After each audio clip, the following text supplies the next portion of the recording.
Kwa jina naitwa Tosif Muhammad Ali Bojani, ni diwani wa kata ya Kisutu. Nia na madhumuni ya kutembelea kituo cha yatima leo, tupo kwenye mwezi huu mtukufu ya mwezi wa ibada. Hivi karibuni tutaendelea kusherehekea Idi na familia yetu. Hawa watoto sisi ndio familia, ni wajibu wetu. Mwenyezi Mungu alhamdulillah kidogo ametujalia, lakini hii ni vipimo yetu. Mungu ametujalia, Mungu anatupima. Je, tunamsaidia au tunakaa naye sisi wenyewe? Mimi naomba wote tujitokeze kwa wengi, tumsaidie hawa watoto, tuwe nao kila hatua bega kwa bega, maana hii ndio taifa ya kesho.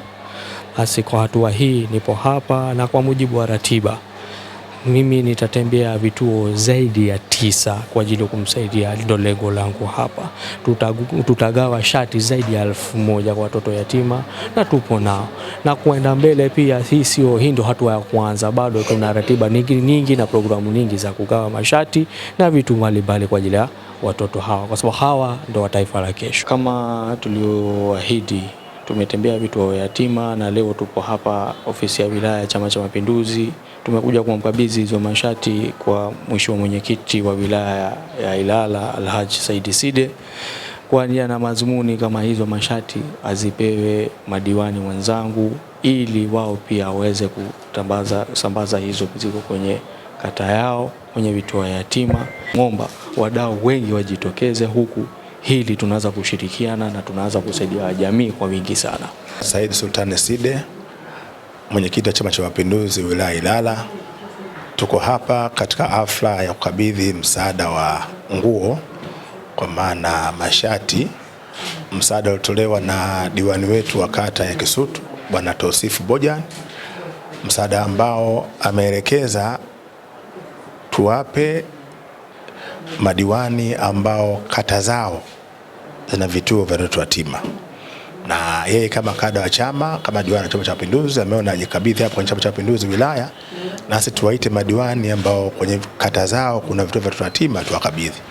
Kwa mimi kwa niaba ya kamati ya siasa na halmashauri ya wilaya, nimpongeze ndugu Bojani na mwenzake hapa alikuwa mbele yetu kwa moyo wao mkubwa, moyo wa imani wa kuona kwamba kile walichokipata huko tuwape wale ambao wana mahitaji.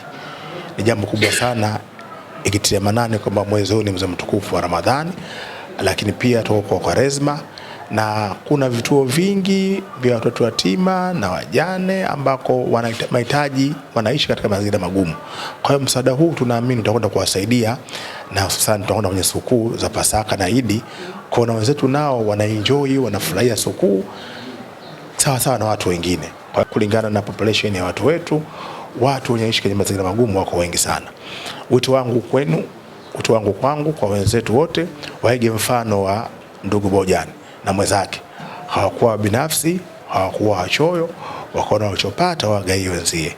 Lakini pia waheshimiwa madiwani, tunaamini misaada hii itakwenda kuwajenga, kwa maana kwamba kuwa karibu na jamii, na tunatoa wito kwa madiwani wote wa halmashauri ya jiji Dar es Salaam wawe karibu na jamii, wawe karibu na wananchi wao, kwa kutambua kero na changamoto mbalimbali, ikiwezekana wawasaidie, la kama wanaona uwezo wao mdogo basi wapate sauti kutafuta wafadhili na wadau wengine kwa nia ya kuwasaidia. Magdalena Thomas ni diwani wa kata ya Msongola. Ninamshukuru mheshimiwa diwani mwenzangu wa kata ya Kisutu Bojani, pamoja na mfadhili ambaye ameweza kutuwezesha kupata hii msaada ya mashati kwa ajili ya kwenda kuwapa wahitaji. Na mimi kwenye kata yangu ya Msongola ninacho kituo cha watoto yatima, watoto wale wanahitaji msaada. Ninawashukuru kwa msaada walioona kuwakimbilia wale watoto, ili nao waweze kusherehekea sikukuu wakiwa kwenye mazingira mazuri.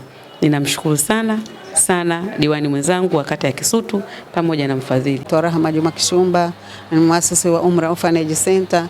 Nikipokea wageni, diwani amekuja kuwatembelea watoto na kuleta sadaka zake ndani ya kituo hiki, na kumwombea dua kwa Mwenyezi Mungu amlipe kila la kheri, na wale alioambatana nao pia kheri hizo ziwawasilie wote. Mungu ni kwamba wamfuate diwani alivyofanya na wengine wafanye hivyo. Kituo chetu kuna watoto 50 kwa sasa hivi, na watoto wote wanasoma. Changamoto ni elimu na upande wa afya. Upande wa afya wapate bima za afya, na upande wa elimu tupate ada za watoto ambao wameshakuwa viwango vya juu. Kuna ambao wamekwenda vyuo, kuna wale waliopata mkopo, kwa ambaye hawajapata mkopo.